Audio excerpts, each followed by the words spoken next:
Hello student, welcome back to my channel Samrat के student. मेरा नाम आकाश। मेरे प्यारे विद्यार्थियों, 2023 बोर्ड एग्जाम देने वाले हो तो ये वीडियो सबसे ज्यादा आप लोगों को इंपॉर्टेंट होगी। हर एक स्टूडेंट की ये वीडियो इंपॉर्टेंट है, क्योंकि हर एक स्टूडेंट को ये मालूम करना होता है कि सर गणित में बहुत उन लोगों को परेशानी होती है।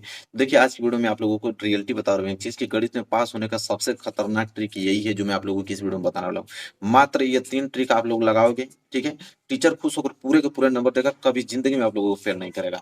और यह वीडियो उन लोगों के लिए मैं आप लोगों को रियलिटी बता देता हूँ जो कुछ नहीं जानते हैं मैथ में। उन लोगों को एक फार्मूला भी नहीं याद है, न एक सवाल जोड़ घटाना भी उन लोगों को नहीं आता है, किस प्रकार वो करें। तभी आप लोग कैसे एग्जाम में पास कर पाओगे, एग्जाम को क्रैक कर डालोगे, अच्छे नंबर कैसे लेके आओगे। देखो, इस वीडियो में यही डिस्कस होने वाला है। वीडियो को तो आप लोगों को लाइक करना ही है, क्योंकि आप लोगों के लिए वीडियो बनाई जा रही है, ठीक है। इतने हेल्पफुल वीडियो होगी कि आज तक आप लोगों को यूट्यूब पे कहीं खोज लेना, कभी ऐसा वीडियो आपको मिला नहीं होगा, ठीक है। इस प्रकार मैं आप लोगों को बताने वाला हूँ और पूरे के पूरे पेपर को सोल्यूशन कराने वाला हूँ, ठीक है। पूरा पेपर में खुद यहाँ पे लिख के आप लोगों को देखिए कैसे सॉल्व करूंगा, आप लोगों को पूरा एनालिसिस होगा। इसलिए मैं बोर्ड की कॉपी लिया हूँ कि इस कॉपी पे सॉल्व सॉल्व करूंगा, ताकि आप लोगों को मालूम चल जाएगा कि किस प्रकार लिखना है। कुछ नहीं आता है तभी भी कैसे पास होगे, देखो दिमाग से। देखिए, मेरे पास बोर्ड की कॉपी है, कॉपी मिल गई मेरे पास, ठीक है। ये मेरे पास स्केल है, मेरे पास यहाँ पे स्केच है, ठीक है। सबसे पहले हम लोग यहाँ से अंडरलाइन करते हैं, ठीक है। लाइन खींच लेंगे ताकि देखने में सुंदर लगे, ठीक। ये हमने खींच लिया। अब देखिए कैसे हल करेंगे। अब हमारे पास यहाँ पे आ गया पेपर, यह पेपर आ गया, ठीक है। क्लास 10th गणित का है। अब सब कुछ बताने वाला हूँ, टेंशन लेने की जरूरत नहीं है, पहले समझो। सबसे पहले तो 20 नंबर ऑब्जेक्टिव आएगा। 20 नंबर क्या आएगा? ऑब्जेक्टिव। जो बात मैं आप लोगों को कह रहा हूँ उसको बहुत ध्यान से आप लोगों को समझना है। 20 नंबर ऑब्जेक्टिव आएगा। अब आप सोचेंगे सर कि ऑब्जेक्टिव में कैसे हम लोग करेंगे। देखो, 4 ऑप्शन दिया रहेगा, ऑप्शन ए, ऑप्शन बी और ऑप्शन सी और ऑप्शन डी, ठीक है। अब देखो यहाँ पे समझने की कोशिश करो। जैसे पहला प्रश्न यहाँ पे यह है कि एक परिमेय संख्या का दशमलव प्रसार सदैव होता है, ठीक है। तो देखो, बोला अशांत, यहाँ बोला अशांत, 2 ऑप्शन पीछे दिए हैं, ठीक है। तो 4 ऑप्शन दिया हुआ है। 4 ऑप्शन में से आप लोगों को क्लिक करना होगा कि कौन सा ऑप्शन सही होगा। अब आप यहाँ पे सोचो कि यहाँ पे आप लोग तो क्वेश्चन लगाना आता नहीं, आप लोगों को कैसे लगाओगे, ठीक है। यहाँ पे तो आप लोग कुछ उल्टा सीधा लिखोगे भी नहीं कि आप लोगों को नंबर मिल जाएगा। जो आपने क्लिक कर दिया तो उसको एग्जामिनर देखेगा, तो सही है तो सही, गलत होगा तो गलत। ऑब्जेक्टिव में आप लोग सही करोगे तभी नंबर मिलेगा, अन्यथा कोई ऑप्शन नहीं है कि आप लोगों को नंबर कोई दे दे। तो देखो कैसे करना है आप लोगों को ऑब्जेक्टिव में, मैं आप लोगों को बता रहा हूँ। देखिए, कुछ आप लोगों को पॉइंट्स में बता रहा हूँ, उसको बहुत ध्यान से आप लोग सुनना, ठीक है। मेरे प्यारे विद्यार्थी, मैं सबको पॉइंट नहीं बता रहा हूँ। आप लोग मेरे स्टूडेंट हो, आप लोगों को मैं इसलिए बता रहा हूँ क्योंकि हर एक बच्चे को मुझे चाहिए 85, 90, 95%, ठीक है। तो अगर 85 भी नंबर अगर आप लोगों को आ जाता है मैथ में बिना पढ़े, जो पढ़ने वाले बच्चे हो तो 95 लाएंगे ही भैया। जो नहीं पढ़े हैं, बिल्कुल नहीं कुछ आता है, तो 85 भी ला देंगे तो उनके लिए बहुत ज्यादा हो जाएगा। देखो करना क्या है, मैं पहला नियम बताता हूँ। कभी भी जब आप लोगों को पेपर मिले, जो बता रहा हूँ पहले उसको सुन लो, फिर मैं खुद सॉल्व करके बताऊंगा। जब भी पेपर मिले, आप ऑब्जेक्टिव क्वेश्चन को पहले मत करना। ऑब्जेक्टिव क्वेश्चन को पहले करना ही नहीं है आप लोगों को, ठीक है। सबसे पहले आप लोगों को सब्जेक्टिव क्वेश्चन करना है जो 50 नंबर के लिए आएगा, ठीक है। देखो होगा क्या कि पेपर में जो आप लोगों को 20 नंबर का ऑब्जेक्टिव क्वेश्चन आएगा, तो उसको अगर बाद में करोगे, देखो कहना तो नहीं चाहिए यूट्यूब पे, मैं आप लोगों को बता देता हूँ कि बाई चांस आप समझ सकते हो, इशारों से समझ जाना। बाई चांस अगर आप लोगों को कहीं से मिल जाता है तो काम बन जाएगा, या कोई फ्रेंड्स बता दिया है कहीं से मिल जाएगा तो काम आप लोगों का बन जाएगा। समझने की कोशिश कीजिए मैं कहना क्या चाह रहा हूँ, ठीक है। पूरा तो खुल के नहीं बता पाऊंगा, लेकिन आप समझ जाना। तो 20 नंबर अगर वहां से आप लोगों को मिल जाता है तो 20 का 20 क्वेश्चन सही हो जाएगा, 20 नंबर मिल जाएगा, ठीक है। तो इसलिए लास्ट में करना। अगर नहीं मिलता है, कुछ बच्चे कहेंगे अगर सब नहीं मिला तब क्या करेंगे, नहीं मिलेगा तो लास्ट में आप लोगों को करना है अपने से। और कैसे करना हो भी बताता हूँ। या तो तुम ऑप्शन ए पे क्लिक करना, या तो तुम ऑप्शन सी पे क्लिक करना, बस इसके अलावा कोई ऑप्शन क्लिक करना ही नहीं। या तो ऑप्शन ए करना या तो आप सी करना, 100% में गारंटी देता हूँ।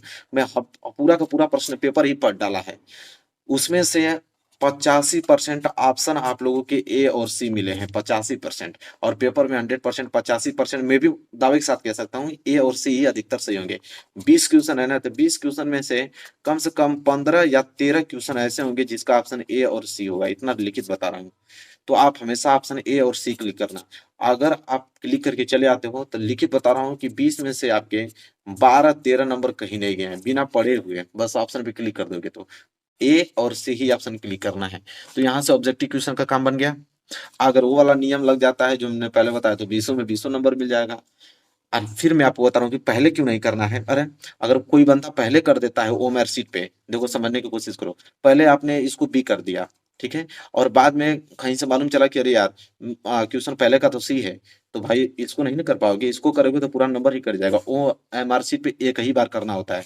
ठीक है, तो एक बार आपने जो रंग दिया दोबारा नहीं रंग सकते हो, इतना याद रखो, नहीं तो नंबर एक भी नहीं मिलेगा। इसीलिए लास्ट में कह रहा हूँ कि लास्ट में अगर कहीं से मिल गया तो ठीक ही है, नहीं मिलेगा तो अपना दिमाग लगाएंगे, ऑप्शन ए और सी पे क्लिक करेंगे और यहाँ से अपना 12-13 नंबर लाएंगे।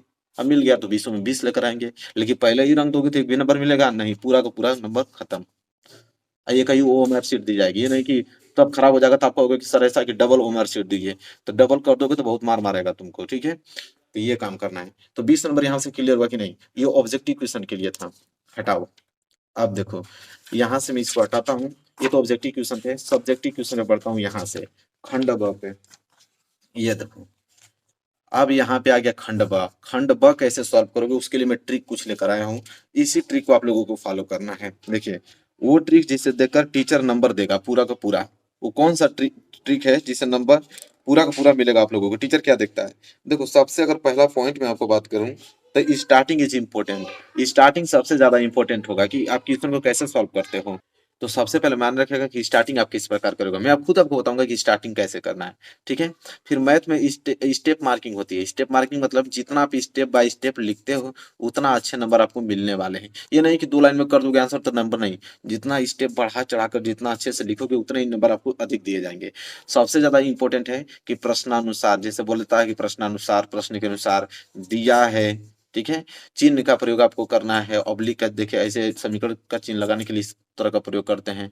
ठीक है, तो ये सारी चीजें चिन्ह का प्रयोग आप लोगों को करना है, किसी भी क्वेश्चन को छोड़ना नहीं है। एग्जामिनर यही देखता है, अगर ये आप सभी चीजें आपने अपने वहां पे कर दिया कॉपी में, तो आप भले ही आप लोगों का क्वेश्चंस लगाने का तरीका गलत है, आंसर गलत है, लेकिन नंबर आपको मिल जाएंगे। कैसे, मैं खुद लगाकर आपको दिखाऊंगा कि कैसे करोगे, भले आप लोगों को सूत्र वगैरह कुछ नहीं मालूम है तभी भी।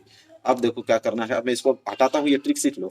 अब देखो सॉल्व करके आपको बताता हूँ। जैसे ये देखो ये प्रश्न है हमारे पास खंड ब, तो खंड ब स्टार्ट करना है ना। सबसे पहले आप लोग यहाँ पे डालोगे हेडिंग खंड ब।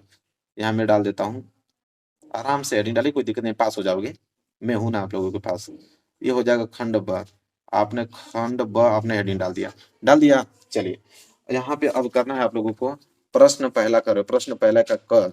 तो यहाँ पे सबसे नंबर बहुत जरूरी है डालना। ठीक है, इसलिए बता रहा हूँ, पहले आप डालोगे यहाँ पे पूरा प्रश्न उत्तर। देखो प्रश्न उत्तर पहले का आप क कर रहे हो ना, तो पहले का आप क डालो। ठीक है, इस तरह पहले का क हो गया, कोई दिक्कत नहीं। क्वेश्चन क्या पढ़ते हैं, बोला है कि दो क्रमागत धनात्मक पूर्णांकों का गुणनफल 2 से विभाज्य है। यह कथन सत्य है या असत्य, कारण बताइए। ठीक है, अब सत्य असत्य कारण बताना है। अब देखो क्या करना है, दो क्रमागत धनात्मक पूर्णांक का गुणनफल। तो आप देखो लिखोगे यहाँ पे दो क्रमागत धनात्मक पूर्णांक मालूम है आपको, नहीं मालूम है तो आप मानोगे, इतना तो आप लोगों को सेंस होगा कि मानना पड़ता है। लिखोगे कि माना माना दो क्रमागत दो क्रमागत धनात्मक पूर्णांक, इतना लिख पाओगे कि नहीं, लिख दोगे। माना दो क्रमागत धनात्मक पूर्णांक। ठीक, अब देखिए माना दो क्रमागत धनात्मक पूर्णांक आपको मालूम नहीं है। ठीक है, तो आप मानोगे कैसे, देखिए आपको कुछ मालूम नहीं, मैं आप लोगों को बता रहा हूँ, आपको 1% नॉलेज नहीं है आप लोगों को हल करने का, कैसे करोगे। तो देखो क्रमागत धनात्मक पूर्णांक अपने दिमाग से सोचो। देखिए हम लोग बना के अपने से लिख रहे हैं, कैसे लिख रहे हैं वो तरीका है, इसका हल करने का तरीका अलग है। लेकिन हम लोग को कुछ नहीं आ रहा है, उस बेस पे हम लोग मान के इसको हल कर रहे हैं। जैसे धनात्मक पूर्णांक मतलब ये होता है, क्रमागत मतलब लगातार, जैसे एक संख्या अगर 2 आ गई तो एक अगली संख्या 3 आएगी, अगली संख्या 4 आएगी। तो अगर एक को अगर हम x मान लेते हैं, तो अगला जैसे 2 है, तो 2 में 1 जोड़ा हूं तभी तो 3 आया है, 3 में 1 जोड़ा हूं तभी तो 4 आया है। तो अपना दिमाग से आप जानते हो कि अगर एक को x हमने माना है तो अगला हो जाएगा x प्लस 1 होगा। तो आप देखो कैसे इसको लिखोगे, इससे लिखोगे माना दो क्रमागत धनात्मक पूर्णांक, लिखोगे पहली संख्या, उसको बना चाहे कि जितना अच्छा से लिखना है ना उतना लिखो। लिखोगे पहली संख्या बराबर x। ठीक है, इसके बाद फिर नीचे एक लाइन, देखो एक लाइन छोड़ दो, जितना दूर दूर लिखोगे उतना नंबर मिलेगा।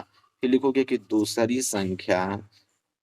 संख्या हो जाएगी x प्लस 1। ठीक है, इसके बाद ऋण डालोगे प्रश्नानुसार, यहाँ पे लिखोगे प्रश्नानुसार, प्रश्न के अनुसार। यही चीज तो आप लोग करना है एग्जाम में, वही तो कोई नहीं करता है, प्रश्न कहाँ लगाओगे। अब फिर पढ़ोगे प्रश्नानुसार, उसमें बोला था कि दो क्रमागत धनात्मक पूर्णांक को गुणनफल, गुणनफल मतलब समझते हैं ना कि गुणनफल मतलब गुणा करने के लिए बोला, इन दोनों का गुणनफल मतलब एक आपका यक्स है इसका अगर हम गुणा कर देंगे x प्लस 1 में, तो गुणनफल इसका 2 आ रहा है, मतलब इन दोनों को गुणा करने पे 2 आ रहा है, 2 लिख दोगे। अब यही चिन्ह लगाना आपको, ये चिन्ह जरूरी है, तब भी समीकरण सॉल्व करते हैं तो ये चिन्ह लिखते हैं। तो देखो गुणा कर लो, x में x को गुणा करोगे तो हो जाएगा x स्क्वायर प्लस x गुणा 1 में करोगे तो हो जाएगा x बराबर 2। ठीक है, अब समझो, अब यहाँ से आप लोगों को सॉल्व करने नहीं आता कि यहाँ पे कैसे समीकरण सॉल्व करते हैं। तो देखो इतना तो आपको याद होगा कि x स्क्वायर प्लस x, यह प्लस को इधर कर दोगे तो माइनस, इधर चला गया तो जीरो। इतना तो कर सकते हो कि नहीं? इतना नहीं आता है, अब इतना भी नहीं कर पाओगे? बिल्कुल कर पाओगे। अब देखो यहाँ पे करना क्या होता है, अब यहाँ पे गुणनखंड करना है। अब बहुत सारे बच्चों को गुणनखंड आता नहीं है, ठीक है, तो गुणनखंड नहीं आता है तो अब वो क्या करेंगे कि अब क्या करेंगे कि कैसे लिखेंगे। तो देखिए फैक्टर जिनको बनाना आएगा वही कर पाएंगे, जिनको नहीं आएगा वो नहीं कर पाएंगे। तो वो क्या करेंगे, वो चुपचाप ऐसे लिखेंगे एक्स स्क्वायर प्लस, यहाँ पे देखो कुछ ना कुछ, देखो ये जो 2 है ना, 2 को लिख दो यहाँ पे, 2x, ठीक है, माइनस के x माइनस के 2 बराबर 0, अपने से कुछ ना कुछ इसी तरह लिख दो। फिर यहाँ से कॉमन ले लो कुछ ना कुछ, x कॉमन लोगे तो x प्लस 2, माइनस 1 कॉमन लोगे तो x प्लस 2। इतना तो कर ही सकते हो। फिर देखो x प्लस 2 इसमें भी, x प्लस 2 इसमें भी है, तो x प्लस 2 को कॉमन ले लो, इधर हो जाएगा x माइनस 1 बराबर 0। ऐसे कर दो, एक बार इसके बराबर 0 कर दो, एक बार इसके बराबर 0 कर दो। ठीक है, यहाँ पे x प्लस 2 बराबर 0, इधर x माइनस 1 बराबर 0, तो इधर x बराबर माइनस 2, इधर x बराबर 1। तो देखो x बराबर माइनस 2 और x बराबर 1। ठीक है, तो माइनस तो आंसर नहीं होता है, x बराबर 1 ले लोगे। ठीक है, अब लिखोगे, ये देखो कॉपी मेरी पहली जो पहला पेज भर गया, पहला पेज भर जाता है ना तो दूसरा पेज खोल लेते हैं। देखो पहला पेज हमारे लोग का भर गया है, देखो दूसरा पेज आ गया ना, दूसरा पेज के लिए फिर आप लोग ऐसे कर दो अंडरलाइन, तो दूसरा हर एक पेज में आप लोगों को ये करना है। ठीक है, अब देखिए यहाँ पे हल करेंगे, हम लोगों का जो पीछे आंसर आया था मैं देख लेता हूँ कितना आया था, x बराबर 8 और x बराबर माइनस के 2। फिर यहाँ पे अगला पेज में फिर लिखो x बराबर 1 आया है, x बराबर माइनस 2 आया है। तो हम लिखेंगे कि x बराबर माइनस 2 ऋणात्मक है, जितना बढ़ा चढ़ा के लिखना उतना लिखो, ऋणात्मक है, इस तरह लिखो ऋणात्मक है, इसलिए यह मान नहीं होगा, यह मान संभव नहीं है, यह मान संभव नहीं है। तो संभव नहीं है इसलिए हम x बराबर 1 लेंगे। ठीक है, तो x बराबर 1 लेंगे, इसलिए पहली संख्या जो हमने माना था, पहली धनात्मक संख्या, तो पहली संख्या को हमने क्या माना था, x माना था, और एक संख्या से दूसरी संख्या, तो आप लिखोगे कि दूसरी संख्या, और दूसरी संख्या को हमने माना था x प्लस 1, यही ना माना था। अब देखो तो x बराबर 1 आया तो पहली संख्या तो 1 आ गया, और यहाँ पे हो जाएगा x प्लस 1। ठीक है, तो x का वैल्यू 1 रखोगे तो 1 प्लस 1 तो हो जाएगा 2, दूसरी संख्या 2 आ गया। ठीक है, बस अब लास्ट में लिखना कि आंसर। ठीक है, आंसर लिख दोगे। अब हमसे पूछा था इसमें क्वेश्चन में कि दो क्रमांक धनात्मक पूर्णांकों को गुणनफल 2 से विभाज्य है, यह कथन सत्य है या असत्य है। ठीक है, तो देखो पहली संख्या 1 थी, दूसरी संख्या 2 थी, इनका गुणनफल करेंगे तो 2 आएगा। तो देखो ये 2 से भाज्य है कि नहीं, तो बिल्कुल 2 से भाज्य है, तो आप लिख दोगे कि सत्य, ये बिल्कुल सत्य है, यह 2 से भाज्य है, यह 2 से भाज्य है। बस हो गया। अब इसी तरह आप लोगों को बना बना के, इसी तरह आप लोगों को नहीं भी आता है तो जोड़ो, उसी में कुछ ना कुछ लिखो। ठीक है, जैसे हमको ये मालूम थोड़ी था, हमने जोड़ा अपने से। ठीक है, जोड़ जोड़ के हमने इस तरह लिख दिया, और देखो कितना क्लियर लिखा हूँ। तो प्रश्नानुसार पहली संख्या दूसरी संख्या, ये जब एग्जामिनर देखेगा आप लोगों को, तब एग्जामिनर जैसे ये सामने एग्जामिनर की कॉपी आ गई, देखो समझो कैसे चेक होती है।